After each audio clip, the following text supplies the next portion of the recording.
We're going to jump into John chapter 9, back where we left off last week. We had the same study guide. Remember, last week I intended to get through the whole chapter. I made it through the first 5 verses. Well, we'll make it further today. But anyway, we're using the same study guide. So if you got that last week, great. If not, contact me and I'll make sure that you get one. Well, last week we did. We studied the first 5 verses because there's so much there that I just decided, let's just stop and spend some time with that. And so we did. And we learned that the blindness that this man has there in John chapter 9 was not directly caused by sin, and it certainly wasn't directly caused by God. Jesus makes that clear. But Jesus was going to use his blindness, heal his blindness, as a way to bring glory to God. So let's go back and we'll begin here in John chapter 9, verse 1. Okay, pick it up with me. As Jesus went along, he saw a man blind from birth. He's in Jerusalem, by the way, still during the Feast of the Tabernacles. He sees a man blind from birth. His disciples asked him, "Rabbi, who sinned, this man or his parents, that he was born blind?" Jesus answers, "Neither this man nor his parents sinned, but this happened so that the works of God might be displayed in him. As long as it is day, we must do the works of him who sent me. Night is coming when no one can work. While I am in this world, I am the light of the world." Now, we spent a lot of time sort of digging into that last week, and so if you want to know more about that, go see that message. But let's talk now about the miracle itself and all the aftermath of that miracle, beginning now in verse 6. Verse 6. After saying this, Jesus spit on the ground. He made some mud with the saliva and put it on the man's eyes. "Go," he told him, "wash in the pool of Siloam." This word, Siloam, means sent. So the man went and he washed and he came home seeing. Now, you got to admit, that's a little bit of an unusual way to do a miracle, don't you think? Spit in the mud, or spit in the ground, make some mud, like a plaster, and put it on the man's eyes, then tell him to go and wash in the pool of Siloam. Why this miracle this way? Why the spit? Why the mud and all of that? Let's talk about that first. Well, a couple of things here to be aware of. First of all, saliva was considered as a healing agent in that time, and maybe still today. What's the first thing you do when you get a cut? Okay, right? Do you do that? I do that. Okay. Well, saliva has some healing properties to it, and they recognize that. And so maybe it's Jesus signaling to this man and to his disciples and to the onlookers that he intended to heal this man.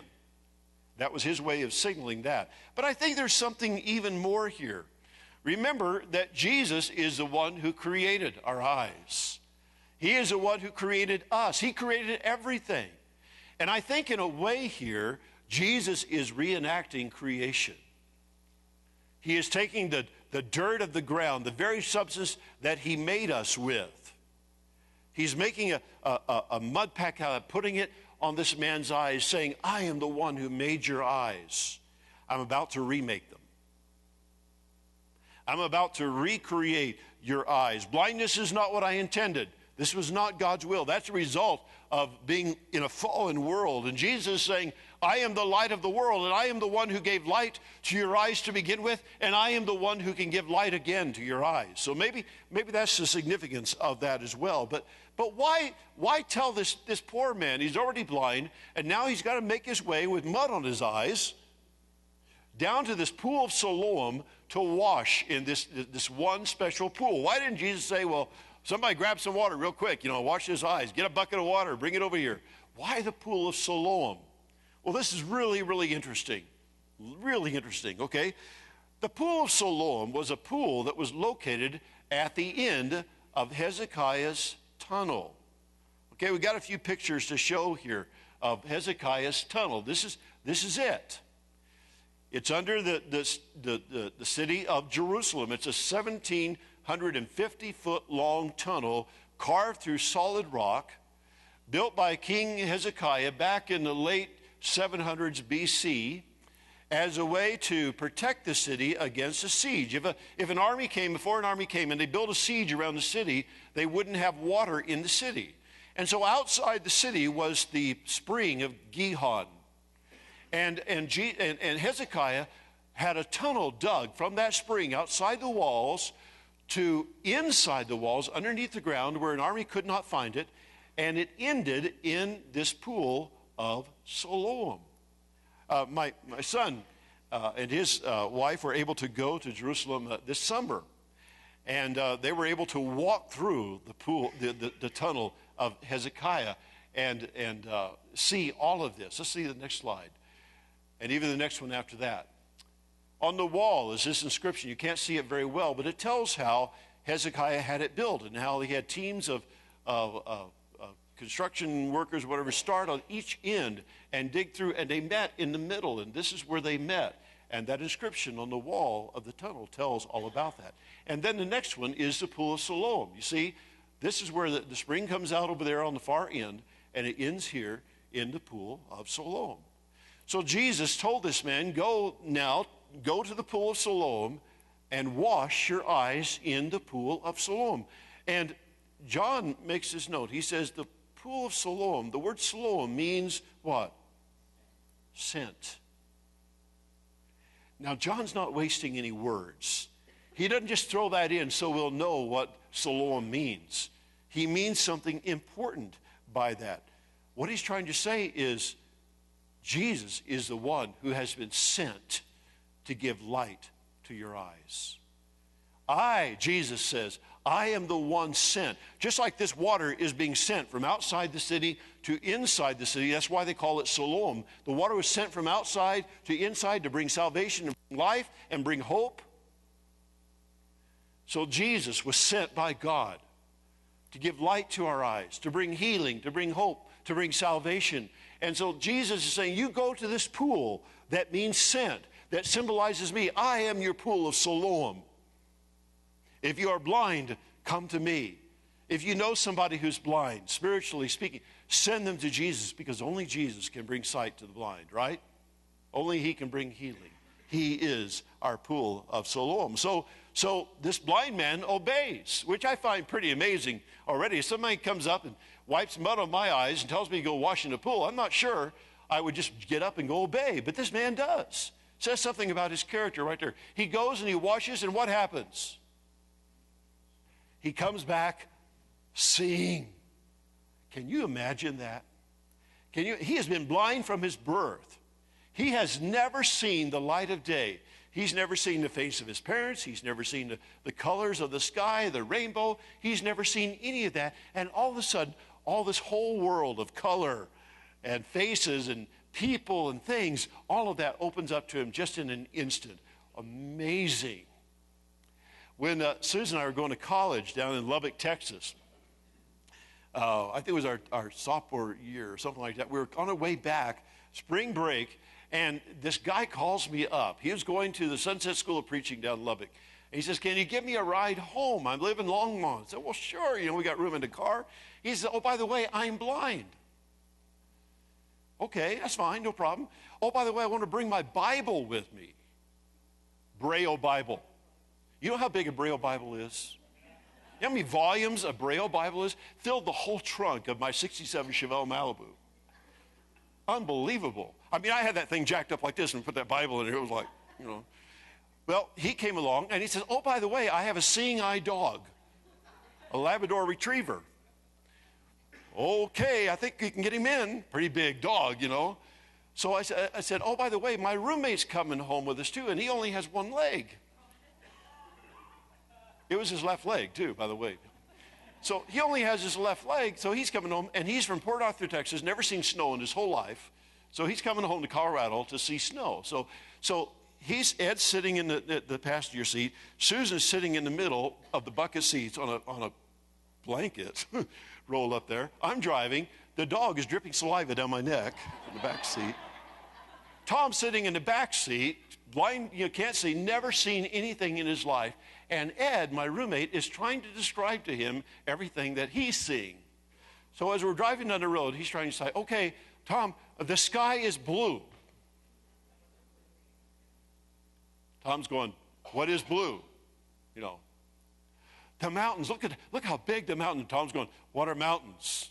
You know, look at those birds. What are birds? You know, he had no clue about any of that. And I can just imagine, you know, this man, all of a sudden, Jesus saying, wash in the pool of Siloam, and he washes and he opens his eyes, and for the first time in his life, he sees life. Amazing. He's so excited. I can imagine the thrill, the excitement. He can't wait to tell people. He can't wait to find his parents and say, Mom and Dad, I can see. Whoa, this is amazing. Well, his excitement doesn't last very long, because pretty soon people begin to question and ridicule and even condemn him for what has happened. Listen, let's read the story, okay? Chapter 9, verse 8. His neighbors and those who had formerly seen him begging asked, "Isn't this the same man who used to sit and beg?" Some claimed that he was. Others said, "No, it only looks like him. We're not even sure he's the same guy." But he himself insisted, "I'm the man. I'm the man." I think that's kind of funny, don't you? I mean, he's sitting there going, "Yeah, I'm him. I'm him. I'm the guy. You know, I can see now. I was blind, but I'm him. Don't doubt me. I'm the one." But they continued. Verse 10, "How then were your eyes open? How then were they open then?" And he replied, "The man they called Jesus made some mud, put it on my eyes. He told me to go to Siloam and wash, so I went and washed, and then I could see." Wow. He'd never seen Jesus, actually, but he knew that Jesus was the one who did that. And so they asked, "Where is this man?" He said, "I don't know." Verse 13, they brought to the Pharisees the man who had been blind. Now the day on which Jesus had made the mud and opened the eyes of the man was the Sabbath. Uh-oh. Problem, right? He's done it on the Sabbath. Jesus has done it again. You remember back in John 5, when we went through John 5, he healed a man who was lame. And he got in all kinds of trouble. I mean, they even wanted to kill him because he had, in their eyes, he had profaned the Sabbath day. He was not keeping the Sabbath. And then he claimed to be God, and they really wanted to kill him. So here he is again. He has healed another man on the Sabbath day, and that's probably why they bring him to the Pharisees, because the Pharisees were the experts in the law.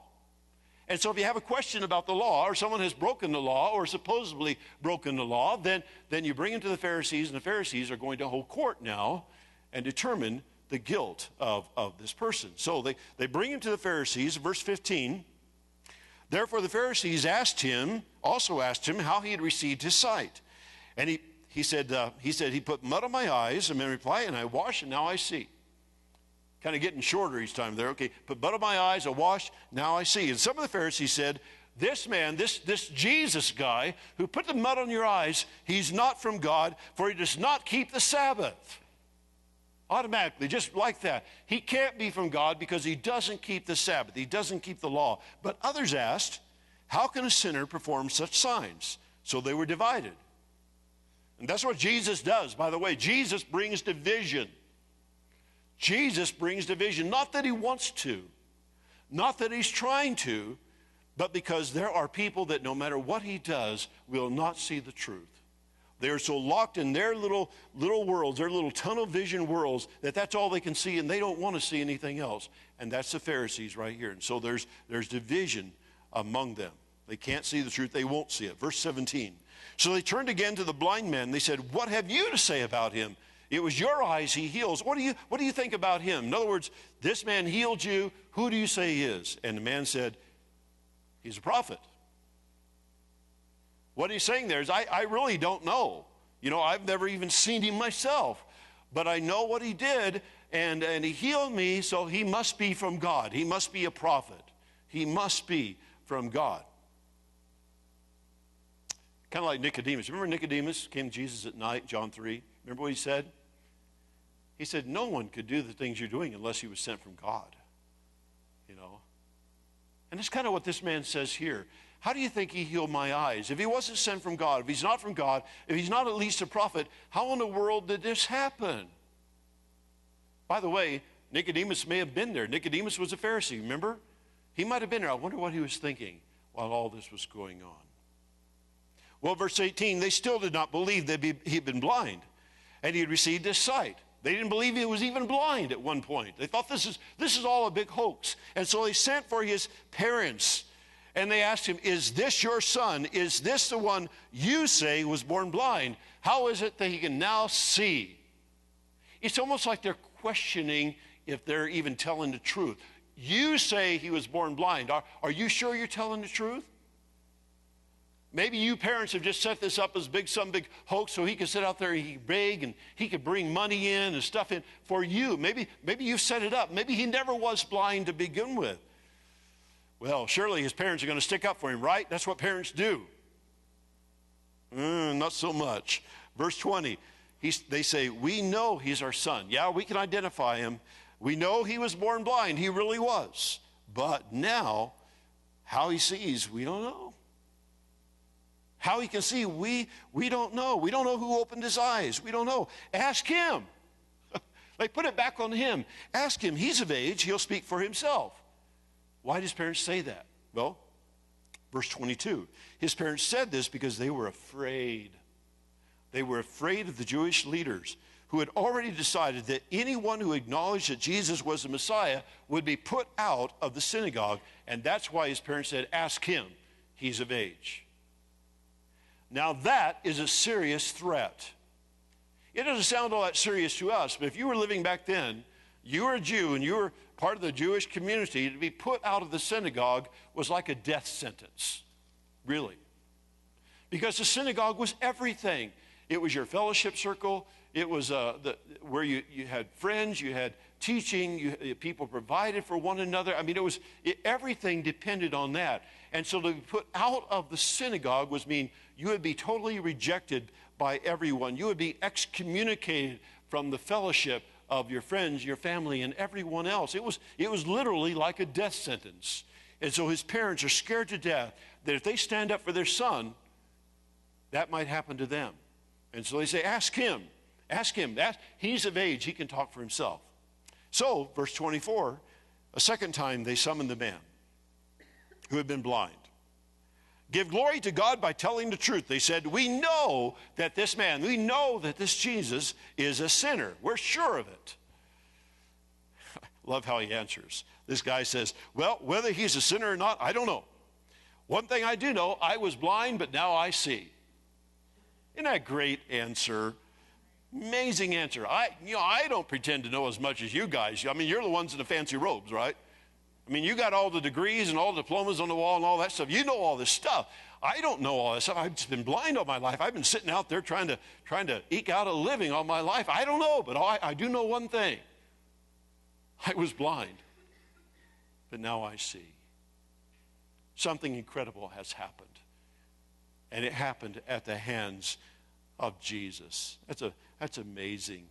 It's amazing to me, this answer. You don't have to know a whole lot to testify to Jesus.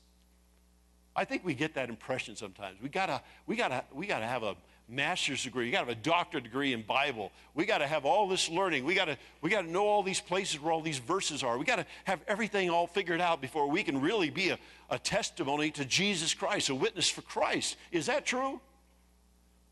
Well, I hope not, because none of us know everything, right? But we should know this. We should know that I was blind, but now I see. We should know that I was lost, but now I'm found. I was hopeless. There was no hope, but now I have hope. I had no future, but now I have a future. I was totally cut off from God, but now I'm embraced by God because he loved me and he gave his son for me. And this is how it's changed my life. That's a testimony that's powerful. Yeah, man, you need to know your Bible. You need to know that and study and learn scriptures, but you don't need to know all of that to testify to Jesus. Look at this guy. He doesn't know any of that. All he knows is I was blind, but now I see. And he's willing to stand up for that regardless of the cost. And I thought that's a lesson to me too. Because frankly, I've got it pretty easy, don't you? I mean, there's some people that question my belief once in a while, and there's some people who maybe criticize me a little bit because of my belief, but nobody is threatening to throw me out or excommunicate me or hurt me physically in some way, not yet anyway. But I know in some places of the world that happens, doesn't it? In some places in the world, there are people dying this very day because they believe in Jesus Christ. This man is being threatened now. He's on the hot seat. Some of the worst things could happen to him if he stands up for Jesus, and yet he's willing to do it. Am I? Let's go on with the story. Look what happens. Okay. Verse 26. They asked him, "What did he do to you? How did he open your eyes?" And he answered, "I've told you already. I've told you. And you don't listen. Why? Do you want to hear it again? Do you want to become his disciples too?"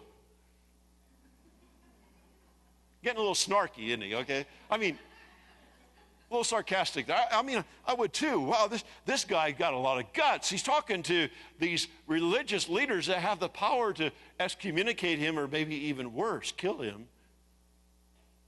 And he says, "I don't get you guys. Look what he's done for me. He's opened my eyes, and you stand there and you say that he's a sinner? You won't even listen to me? You won't even see with your eyes what's being done here? I don't get that." He sees right through these religious leaders with their fancy robes and their big titles. They aren't listening. They don't want to listen. He sees that. And he fires back at them. You know, that snarky comment. "You don't want to be his disciples too, do you?" And boy, that makes them mad. Verse 28, they hurled insults at him, attacked him. "You are this fellow's disciple. We are the disciples of Moses. We know that God spoke to Moses, but as for this fellow, as for this Jesus, we don't even know where he comes from." Can you hear the pride just ooze out of these guys? Pride just oozes out of them, like sweat out of the pores. Just oozes out of them. We are the followers of Moses. We are the followers of the one who gave the law. We are the law keepers. And obviously, this Jesus whom you say healed you has to be a sinner because he doesn't keep the law of the Sabbath. And you could chalk it up. When you stand for Jesus, some people will stand against you. It will happen. Just like it does here. Sometimes they will hurl insults at you just like they do here. Chalk that up. It will happen. Jesus said it would happen. Expect it. But he did something else. He promised us that when that happens, he'll give us the words to say. He'll tell us how to stand strong in those situations. And he does it with this man. Verse 30. The man answered. Now, that's remarkable. I love that. Gotta laugh. That is remarkable. That is remarkable. You don't know where he comes from. You don't know where Jesus comes from. And yet he opened my eyes. We know that God does not listen to sinners. He listens to the godly person who does his will.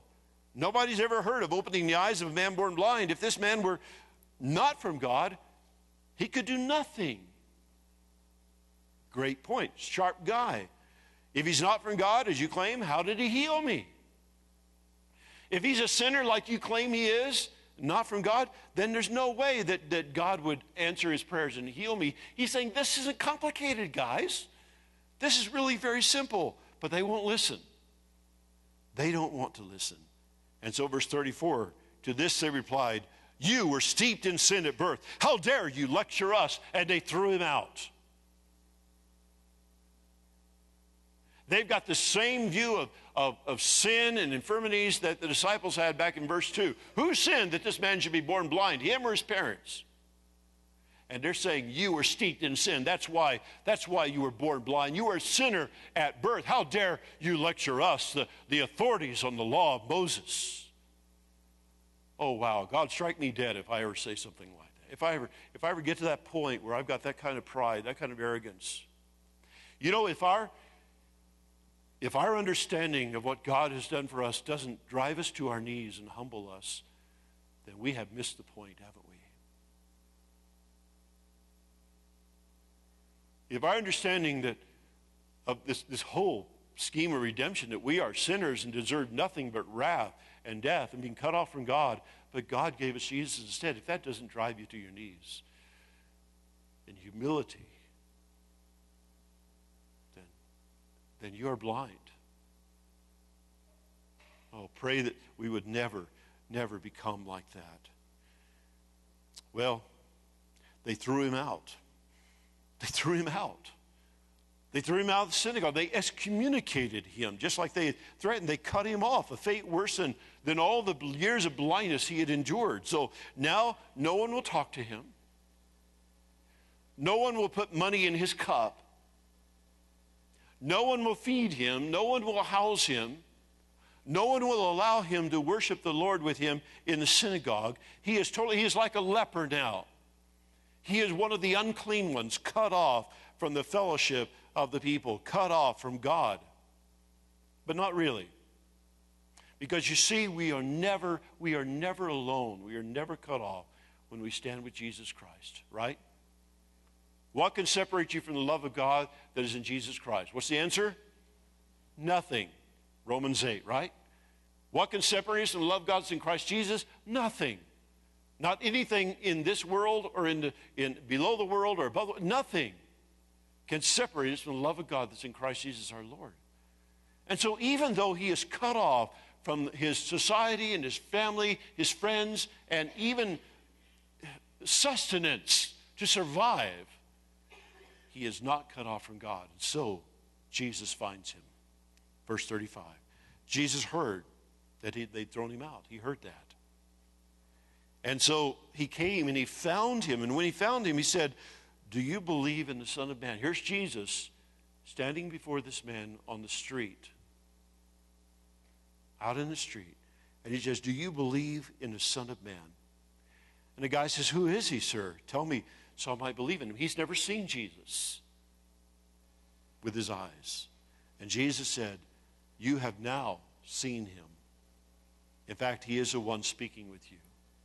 Here I am." And the man said, "Lord, I believe." And he worshiped him. This is so cool. Love this. Who would you rather be when you think about this story? Which are the characters in the story? I mean, several of them, right? You got the neighbors who are questioning even if this is a real guy or not. You've got his parents who are afraid and timid. Won't even speak up for their son, really. You got the Pharisees who are full of self-righteous pride and hateful and condemning, critical. Or you've got this simple man, now alone, out in the street, alone, who sees the truth, bowing down before Jesus and worshiping him. I know who I want to be, and I suspect you want to be the same person, right? Don't you want to be this man? Don't you want to be this guy that when push comes to shove, when someone comes to me or to you and says, "Hey, you either follow us or you follow Jesus. You got to make a choice." I'm saying, I'm following Jesus. You either worship this and give your life to this, or you give your life to Jesus. You got a choice to make. I give my life to Jesus. That's what this guy teaches me. That if a blind guy, blind from birth, probably didn't know very much at all, can sit in the street after being thrown out on his ear and say, "Lord, I believe," and worship Jesus, then I can do the same thing. Oh God, I pray that my commitment will be that strong, that I will be that committed. I know that's the kind of guy I want to be. I pray I will. Well, this story, there's an amazing story. It's full of irony, dramatic irony. The very ones who couldn't see, and the very ones who said they could see are blind. Verse 39, Jesus said, "For judgment I've come into this world, so that the blind will see, and those who see will become blind." You remember in John 3, Jesus explained that he didn't come into the world to judge the world, but to save the world. But by coming to the world, judgment automatically happened. Because you see, when the light comes into the world, what's the darkness do? Darkness hates it. The darkness hates the light and will attack the light.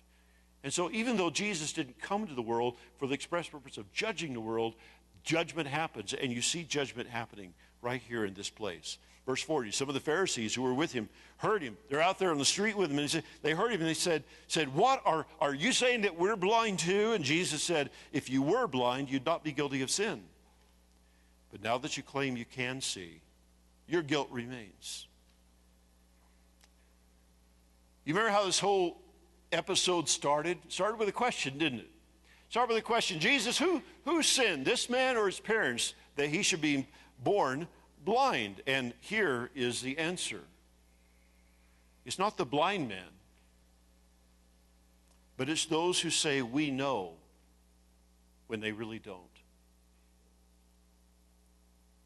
It's those who are trusting in their own righteousness instead of in the righteousness that only God can give them. Because until and unless we admit our blindness and our weakness and our need for God and our need for Jesus Christ, we will remain blind. And Jesus will never mean very much to us. His church will never mean very much to us. And when push comes to shove and we are threatened because of our faith, we will back down. We will acquiesce. We will compromise because we have not understood that we were blind, but now we see only by the grace of God and the power of Jesus Christ. This guy got it. He wasn't a blind one in this story, was he? He wasn't the blind one in this story. The blind one were the ones like the Pharisees and the others who said, we don't see and we don't want to see. You are the one with the problem, not us. What we need is some more blindness. We need people who will say, like this man, I was blind. I am blind. I need help. Jesus, help me. That's what we need, that kind of humility. Well, let's wrap it up here. You know, the miracle itself is not the point of this story. It's really not. The physical healing is not the point. It's just a sign. This is one of those signs that the 7 signs that John talks about, Jesus performed. So this is one of those signs. The sign is that Jesus is the Son of God. And that Jesus has the power to bring healing to a blindness that's far worse than physical blindness, the blindness caused by sin. Only Jesus has the power to heal that kind of blindness. So I have to ask myself, you have to ask yourself, here this man is sitting in the street for the first time seeing Jesus, and he says, Lord, I believe, and he worshiped him. I have to ask myself, do I believe like that? Do I really, really believe? So much so that I'd stand for Jesus regardless of the cost. I don't have to know a lot. I don't have to have every question all answered and everything all figured out. All I have to know is that I was blind, but now I see, and Jesus did it. So that's a very simple thing that every one of us could do. Let me give you a 4-point outline for a testimony, okay? Taken right out of the life of this man. A 4-point testimony here. Number 1, Jesus found me. By the way, he is the one who finds us, not we him. Jesus found me. He found me when I was lost in sin. Number 2, Jesus told me what to do.